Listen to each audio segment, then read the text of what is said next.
So good afternoon, Hello. everybody. Hello. We are going. Hello, you guys. We are all remote, so this is a hell of an experience. So good afternoon. Welcome to Portugal, Air Summit 2020, and welcome to Airlines Digital Transformation. Of course, that I would like to give you a warm welcome to my panel mates. My name is Quadros, and I will be the moderator. Today, we are going to speak about digital transformation.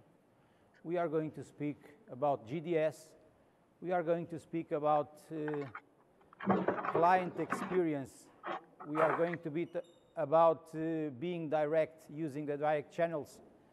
And we are going to, more than this, try to, in our conversation, to give to our attendees your opinion about what is going on. And I would like, first of all, since we are remote, for yourselves to make your presentation. So I would start from the ladies. Ângela from London. And after that, I would like Marilia, that she's in Lisbon. Michael, that is in Chicago, and my good friend Luís, that is in Lisbon. So I would start, thank you, Luís. I would start from Ângela. Can you speak a little bit about you and who do you represent, please? Of course. So good afternoon, everyone. Thank you so much for having me. Hopefully, as we were saying with the rest of the panelists, next year it'll be in person. My name is Ângela Martinez. I am based in the UK, although I'm Spanish. And I am account director for Amadeus, for airlines in Portugal and in the UK. It is my pleasure to be in this panel today and to be surrounded by these very good professionals. Nice to meet you all, Marilia, Michael, Luís, and Professor, of course. Thanks a lot. Now, Marilia, please, if you don't mind. Sure. First of all, thank you for this invitation. My name is Marilia Frias. I'm a managing associate at Vieira de Almeida and Associados, VDA. VDA is a full-service law firm based in Lisbon and has offices, has 13 offices actually around Africa and an office in Asia, mostly in Portuguese and French-speaking countries. We have a team that is dedicated to aviation, space, and defense matters, to which I'm proud to be a member of. And also, I'd also like to congratulate Air Summit for choosing this topic, which is very interesting and very important topic, and to choose all these panelists, which I think who can give us very interesting perspectives on the matter. Okay, thank you very much. Please, Michael, from USA. Yes, thank you so much for having me on this panel. And I'm not in Chicago, actually. It's quite cold there at this stage. I'm actually in Florida. Our office is in Los Angeles, but I'm currently in the Sunshine State, as they call it. Anyhow, as far as my background is concerned, I have worked for 15 years for United Airlines in Frankfurt first and then in Chicago. And the last 5 years, I was responsible for United.com on the international scene. So responsible for digital product development, for web customer service, online marketing, and e-sales and distribution. Then in 2006, I started my own company, SKAIBLU, based in LA. And we are a digital consulting firm. We have at this stage about 31 clients actually all over the world that we advise in digital transformation. So that's as far as my background is concerned. And again, I'm looking forward to the panel discussion here today. Thanks a lot, Michael. Thanks a lot. Now, Luís, if you don't mind. Hello, good afternoon, everyone from Lisbon. Well, thank you so much for having me again. For my background, I have a PhD in strategic use of information in the airline industry. Then I spent pretty much the best part of 16 years practicing what I preached in my PhD. Did a bit of everything, so from route management to international sales to loyalty marketing, digital customer intelligence, and so on. Then I left with all this practicing of what I preached to Google. So I was there for 3 years in the EMEA headquarters in Dublin. And one of my customers then challenged me to return to Portugal. And since I couldn't skip Portugal myself, then I'm here. I was here for 3.5 years as executive board in Grupo Pestana, which is the largest Portuguese hotel group. In my free time, I'm an A320 pilot, and currently I'm on the ground. So I'm on the board of Science for You, digital scientific toys, educational toys manufacturer, and I'm chief of strategy of the fastest growing startup digital agency, Wise Pirates. So I'm here to discuss with you and looking forward to it. Okay, thanks a lot, Luís. So maybe we are all remote, but maybe just because especially of COVID, we are at this position. I really would like to have you here with me, but this is a very different experience. So meanwhile, do you think, and I will start once again with Ângela, that something is going on? When we wake up, shall we have a different business model concerning, for example, distribution or even airlines? I would like to have your comment on this, and if we can talk all together and discuss about this matter. Thank you. May I have your words? Thank you, Professor. So I suppose you are referring to whether COVID has triggered anything totally different. And what I would say is that the industry has been evolving for a long time. And yes, this evolution and this transformation is now really accelerated by COVID, that's true, but it had already started. And from years now, Amadeus has been evolving the technology and the business models that we operate with to adapt to this transformation, to these new and emerging demands of this new market, where our customers have also changed. We have all changed as people, right? We need a much more open and flexible model, and we are much more demanding as travelers or as consumers. We're hyper-connected. We want everything to be quick, to be in the same format in all the different channels that we touch. And we need to adapt to that, right? We as Amadeus and all the participants in the industry. And this combination, because it's a combination of a business transformation and of putting the customer at the center of everything we do, is the spirit of our evolution and of what we call the Amadeus platform, which we can talk more about if you want in a little bit, but it's basically bringing all the players of the ecosystem together with the customer in the center and adapting to the new times and with new protocols of communication, new which are not so new, but anyway, using new retailing techniques, but with the broad reach of new technology. Okay. Yes, thanks a lot. Now, Marilia, if you don't mind, can I have your opinion on this? Yeah, I was trying to unmute myself. Well, actually, as Ângela was saying, I actually pretty much agree with her. This was already an ongoing process, and it's bringing a lot of new challenges. And in particular, from my perspective, which is a legal one, there are a lot of regulatory concerns that have been increased now because of COVID-19. As everyone knows, ICAO has launched the Council Aviation Recovery Task Force and issued a report on the guidelines concerning health, safety and security. EASA, along with the European Centre for Disease Prevention and Control, has also launched the operational guidelines for these matters. And even in Portugal recently, for instance, the decree that has recently declared the situation of calamity in Portugal also clearly states that we should track body temperature in airports. So there are a lot of new concerns that are translated into regulatory rules that must be faced and must be complied with by airlines, by airports, by the players. And this is a challenge but although this is a challenge, this can be tackled by digital means. And in this sense, the COVID-19 has helped to develop the already ongoing digital development.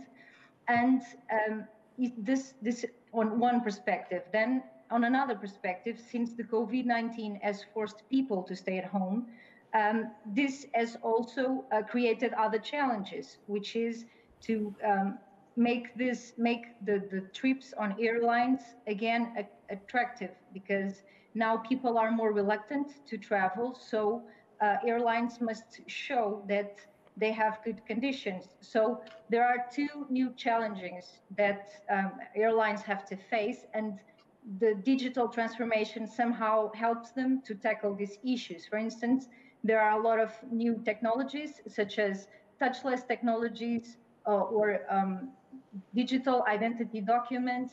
There are some self-service apps. There are a lot of technologies that can help to tackle these issues, and certainly COVID-19 has played a role on this. Okay, thanks a lot. Michael, the same question for you, but I would like to hear it from a more business perspective concerning e-commerce. Yeah, a couple of things. I think, I mean, the word unprecedented has been used a lot as far as this pandemic is concerned, and it really is. I'm still, 7-8 months into this lockdown now.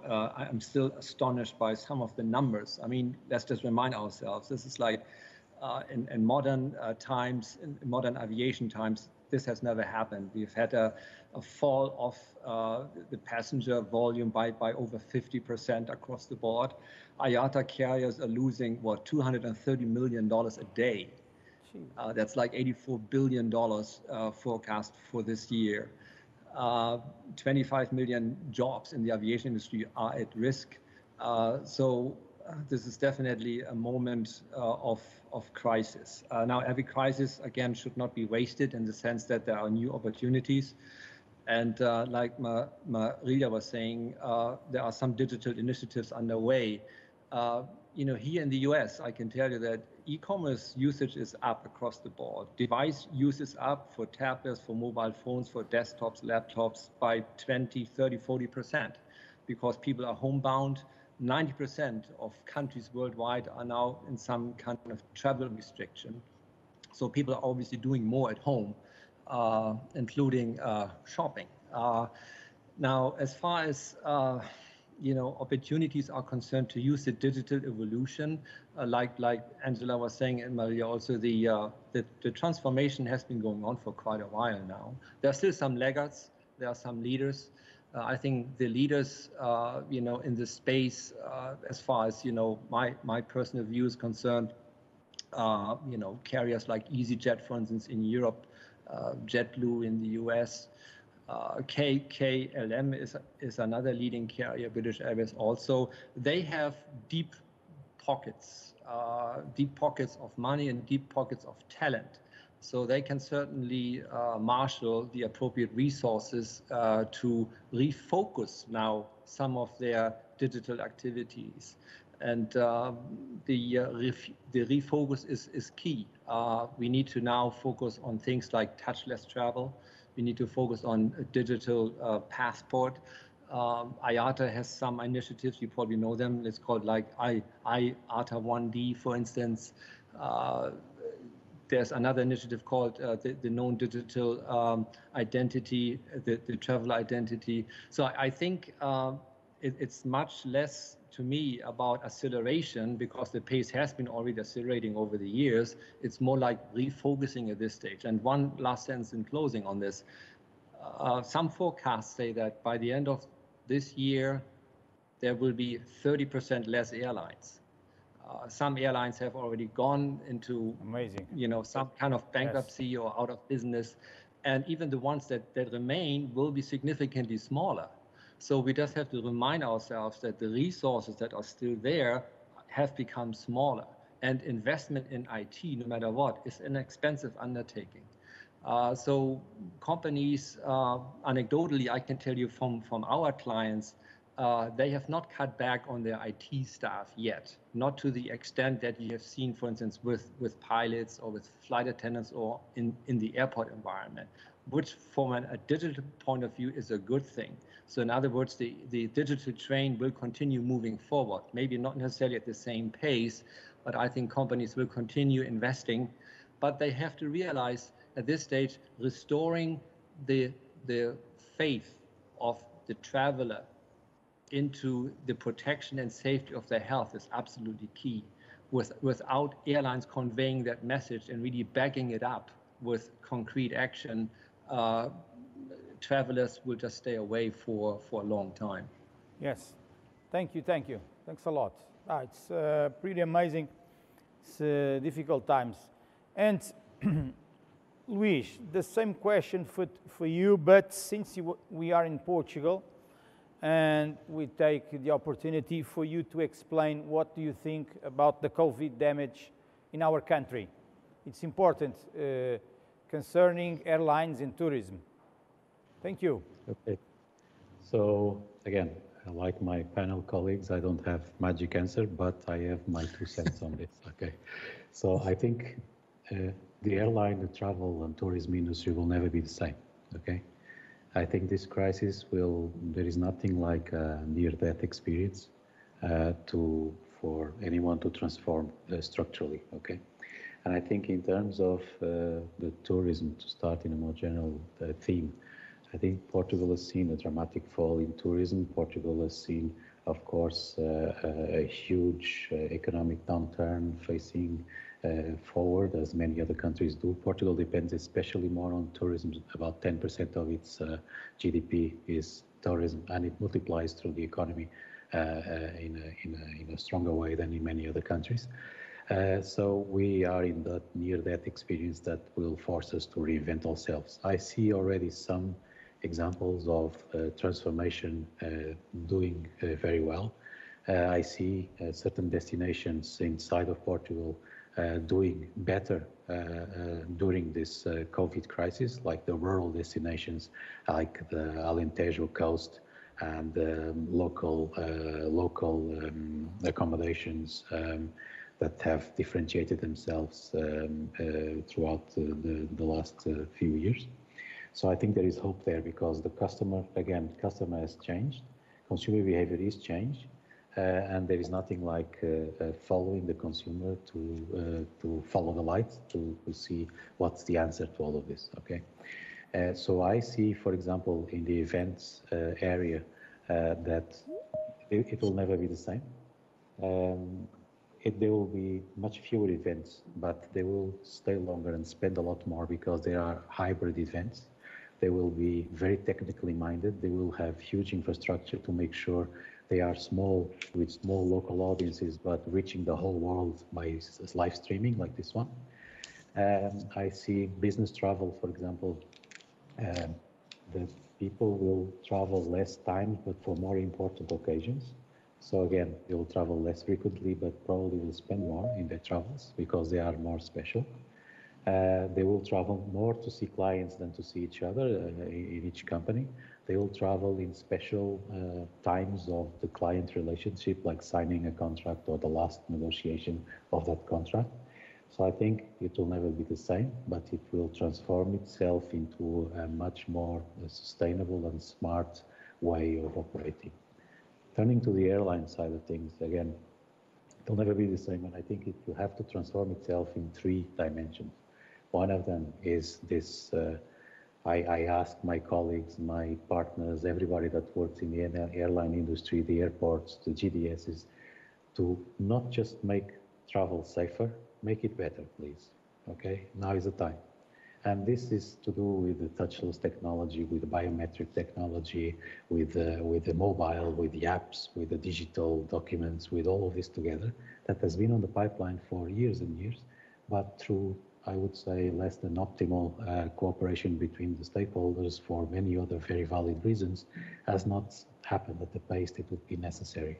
Now this near-death experience should accelerate that. The second dimension is commercial transformation. airlines will never charge so much as they used to for flexibility in travel, for example. That will never happen again. The customer needs to know that whatever happens, they need to change their ticket. They even can send a colleague instead of them. They can do this in a cheap way, and airlines need to be much, much more flexible there. Economically, it's a huge challenge. We know that because revenue managers are struggling with how we change models to predict things that are less historical in statistical way. But this will need to happen. The other one is the fare families and the auxiliaries of the business. They need to come generate income enough to raise the margins of the business. Because today what we see is the low-cost carriers, they have pretty strong competitive average costs per seat mile. But the traditional carriers, if the long-haul flight is not receiving connections from the short-haul, medium-haul flights, that means financially the medium-haul flights cannot stand alone. They don't have the financials to survive by themselves. That means if we start picking up again the travel, the first ones to put capacity will be the ones that have lower unit costs. So the traditional airlines need to find a way to have better margins in order to make sure they can regain capacity so they don't lose market share in this race to once the recovery starts, even if it's a prolonged U-shaped type of recovery. The other part on commercials is the travel agency community. They have been lagging behind in a huge way in digitalizing themselves. So what you see, for example, in the hotel industry is you have today Booking.com competing with Google, okay, for traffic. There is no Booking.com in the airline industry. There are a lot of strong OTAs, there are many emerging OTAs, but what you don't see is a very strong ecosystem digitally to distribute digitally. You see some GDSs, and we have here Amadeus that's doing a lot to progress in this race, and it's doing some great work, but you don't see the whole ecosystem racing in this way. So unfortunately, we will see is many traditional travel agencies will die. Many traditional airlines will die, and the ones that are remaining, they will have to consolidate with the others, okay? So that's the commercial part. The final point is all of this needs to become much smarter. Today, we have machine learning, artificial intelligence widely available to everybody. We have complicated issues to solve that are ripe for AI or machine learning.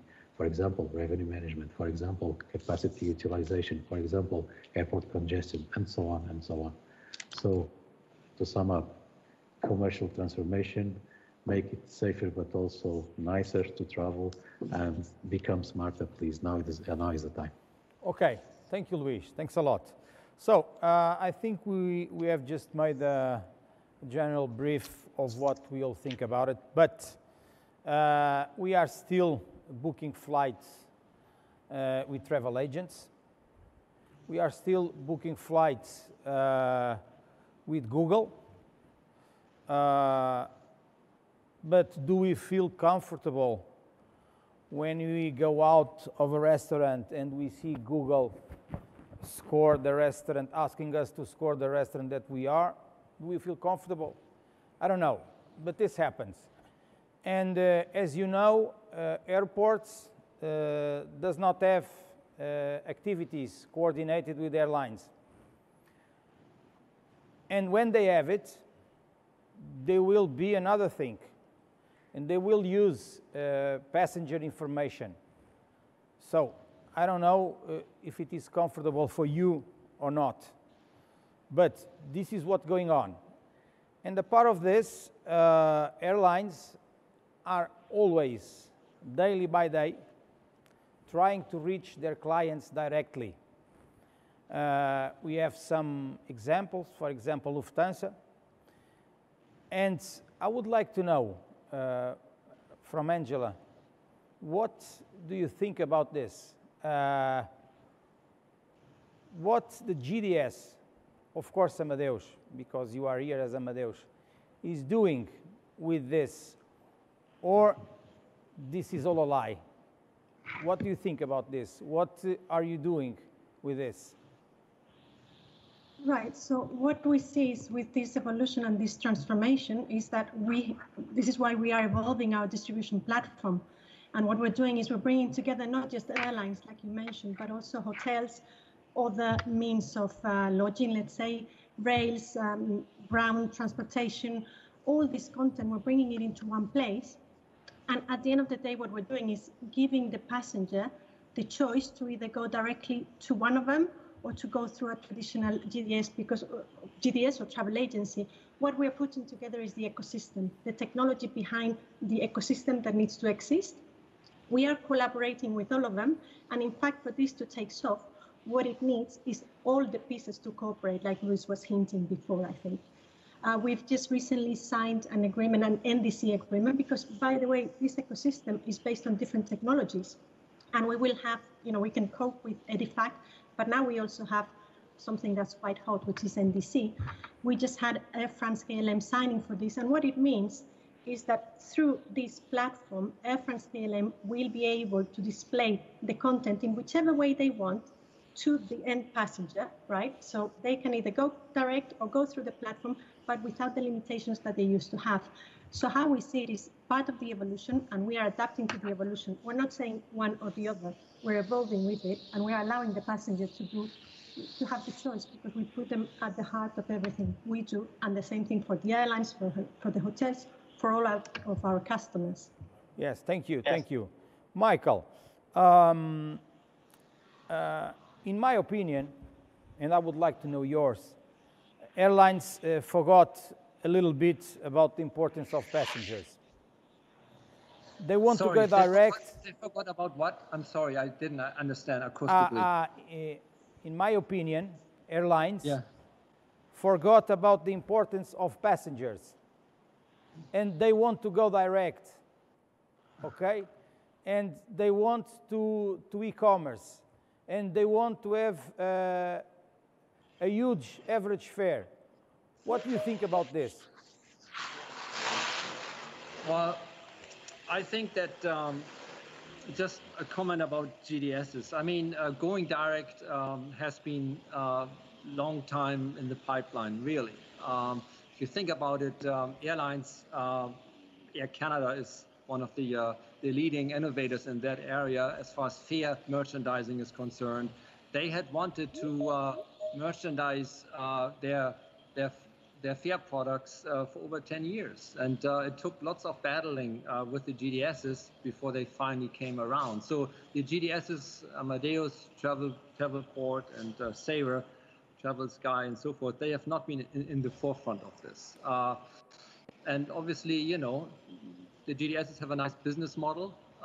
They definitely, and Ângela knows this, they generate significant revenue streams with their business models, where they, get money from the airline and from the travel agency. So it's a beautiful business model. But if you want to reduce your distribution cost as an airline, bypassing that third party can definitely help. And e-commerce has certainly accelerated this. And today we have, aggregators that bypass GDSs that can do pretty much the same job. But let's not downplay GDSs either. They are one of the world's largest information storage places. They definitely will remain in the foreseeable future part of the overall distribution landscape. That is important. But what should I say? The enemy and friend relationship between GDSs and airlines will continue. Airlines have been frustrated, rightly so, because for the longest time, they wanted to sell their unique merchandise products to the traveling public. And if the bottleneck for the longest time have been the GDSs, then clearly, airlines per se were not happy with the GDSs. They have come around now, thank goodness. So at this point, you have merchandising capabilities through the standard GDS platforms, which is good. But this is just the beginning. I think, and in the context of COVID and beyond, ancillary revenues through merchandising are key for airlines to survive. So they will definitely focus on this area to make sure that they can generate income from selling travel insurance, from selling, additional amenities for the flight, and even beyond that. So, some people say that airlines might morph more and more into lifestyle websites where they not only sell anything travel, but travel and significantly beyond. Air Asia from Malaysia, for instance, is one of those websites. Now they have like travel shopping. You can book a spa treatment. You can buy movie tickets. So you will see more efforts like this for trying to deal with the current crisis, but at the same time sustain revenue streams. One last comment. The operational side of airlines for the longest time, for many carriers, has not been profitable. The e-commerce side, i.e. the management of data, the storage of data and the management of data, on the other hand, can be very profitable, for instance, through loyalty programs. So it is possible that at some point down the future, you have a separation. You have like a virtual airline that has been talked about for the longest time, where you have a company, a data-intensive company like Oracle or like Google even. They just might, white label an airline. They certainly have the cash, and they certainly have the know-how as far as data are concerned to manage this. And whatever you do in the cyberspace in this day and age moving forward, you have to reckon with Amazon, with Alibaba, and with Google, of course. Thank you, Michael. So talking a little bit about data, I would like to ask Luís if those great gatekeepers, or I should call it Google, is able to dominate the customer experience from start to finish? Do you think that they can be transformed on an online travel agent? They can if they want to. I don't think they want to. Okay, that will be the short answer, and I will tell you why. They can if they want to, because they have the data and the technology, and the users. Okay, so can reach anybody, and they can do that. But again, what would be of Google or Amazon, for that matter, if they would try to replace all their customers? So at this point, airlines, hotels, tourism boards, they are huge customers for Google for advertising. Okay, so and so are banks, so are insurers, so are automotive, all the verticals. Basically, they are high investors in Google. Travel takes a lion's share of this because it's pure performance, and you can really measure the sales directly. But basically, the whole world, they invest in Google and invest in Amazon. So they don't want to, because if you start replacing all your customers, then you dilute your core business, and basically you have to produce the revenue for yourself. And that, I don't think, is the business model of someone like Google, if I could speak ever for Google, which I cannot. Okay, so what Google did, and that I can discuss a little bit, is something very simple. The customer was expecting more than 10 blue links to an answer of a query of travel. The OTAs were starting to give better answers. Okay, so for a query of travel, then you should answer straight away, not with 10 blue links, but with, okay, so where are you? If I can know already what dates you are most likely to travel, and what are the alternatives, and what are the prices. So Google Flight Search, as an answer to that, is not an attempt to replace the OTAs or the airlines, for that matter. It was defending their advertising space, so that the answer was much smarter than 10 blue links. Okay. Now, if you may ask, okay, but could Flight Search very easily become an OTA? Yes, and it's already almost an OTA, because with Google Pay, you basically can have the whole experience, the whole shopping experience. Whether they want to push that agenda of destroying the rest of the market who invests a lot in Google advertising, I doubt it very much. but they certainly will want to be a smart answer to a travel query, and they certainly will want to have the option of linking the ecosystem and providing end-to-end consumer journey for the people who want to. Whether they would become seen as a second or a third generation GDS for that matter, maybe. But again, the purpose there, I will not think that it's trying to replace the ecosystem, but it's trying to be embedded in it in such a way that it becomes difficult to imitate, and that the answer is much better than table links. Do you think it makes sense? Okay, thanks a lot, Luís. Marilia, are you there?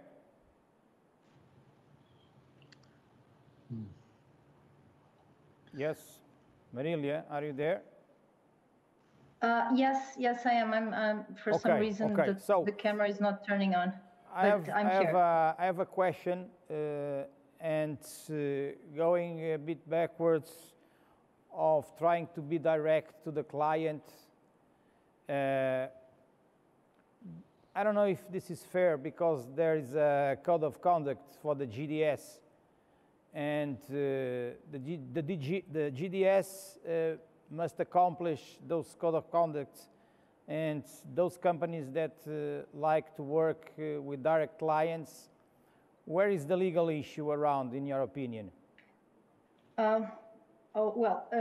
Yeah, you're right. There's a regulation that was approved in 2009, and actually was replacing another regulation that was in place before that, from '89. And this regulation, and I'm sure Ângela knows about this, requires GDSs to comply with certain rules, and some of these rules are, for instance, GDSs are required to display in a neutral and non-discriminatory way the travel agency's computer systems. So all information that is there about airlines should be neutral and should not be discriminatory. When we compare GDSs with other distribution channels, if we can call it that way, like metadata search engines like Google, obviously this is not applicable to Google because in principle Google is not directly selling tickets, and there's no subscribers in the sense mentioned in the regulations. So in principle these rules are not applicable. But the issue here, or what we should ask, is whether, on the one hand, whether there are reasons to keep these rules applying to GDSs, or on the other hand, whether, if so, whether these rules should also apply to other distribution channels, if we can call it that way. This code of conduct his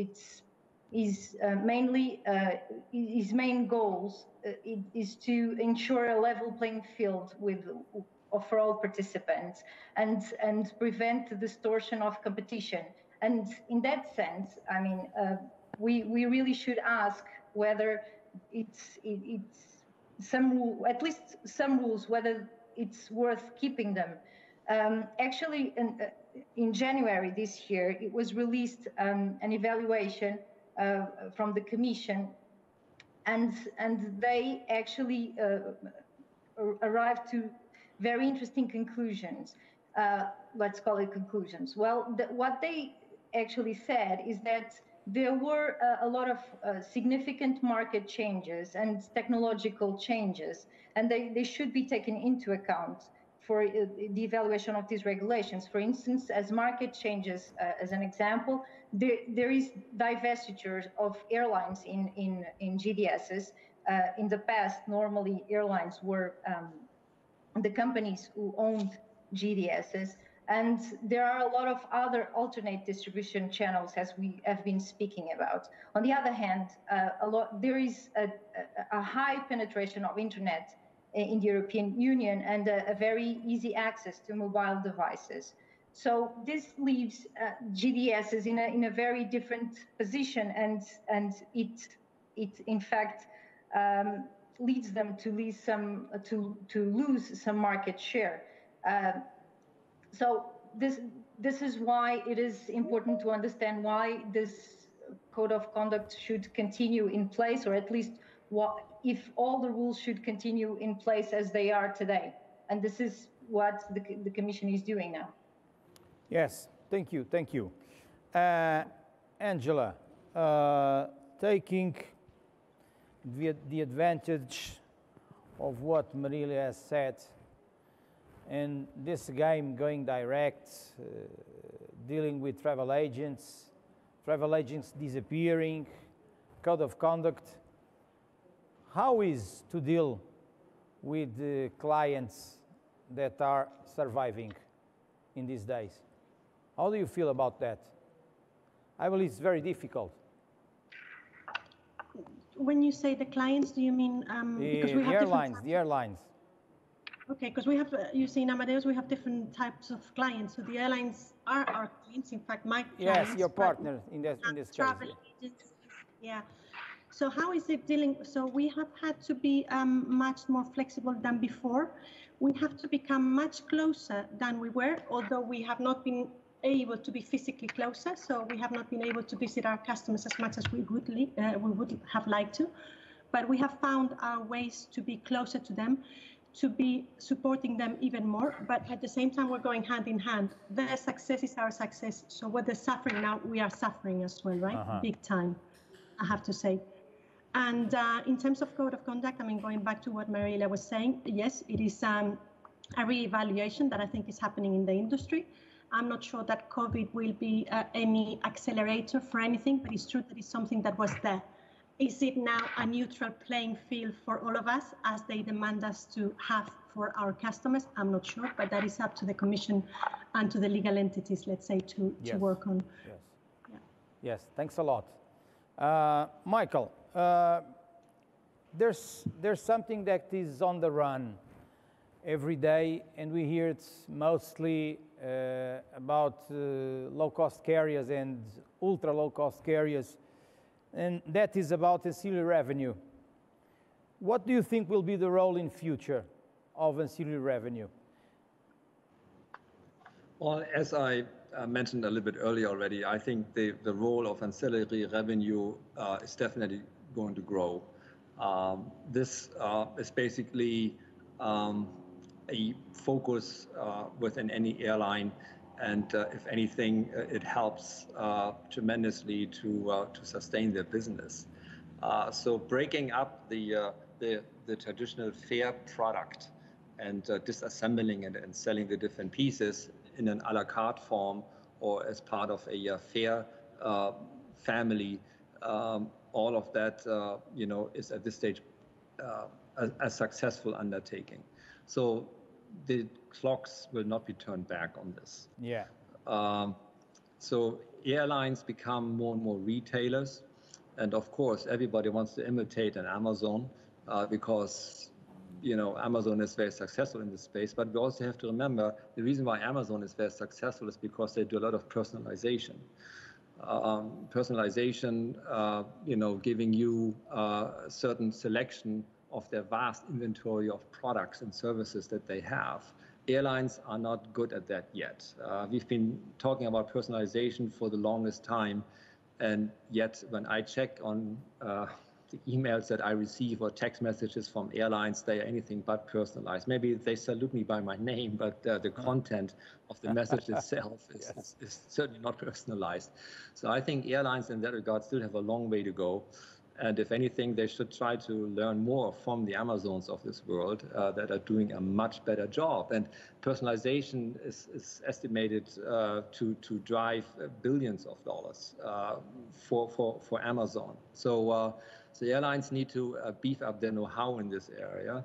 Maybe they can hire away some people from Amazon, but that's probably unlikely considering that they don't have the money to pay the salaries. So I think airlines will continue the merchandising path at all costs, certainly now, despite or because of COVID.